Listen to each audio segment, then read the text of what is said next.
igualdades que nos vetan, nos prohíben, no nos dejan. La libertad, pensar, que joder, que militar, de la norma, pensar que me vote, que me vote.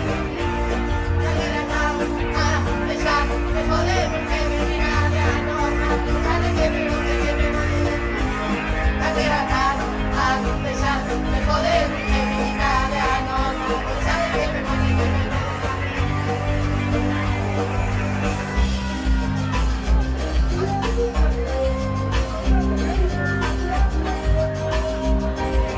Cinco manos los estudiantes, los entonces preferentes, no podemos concurrir. Es un cruce feminista claramente realista, una educación.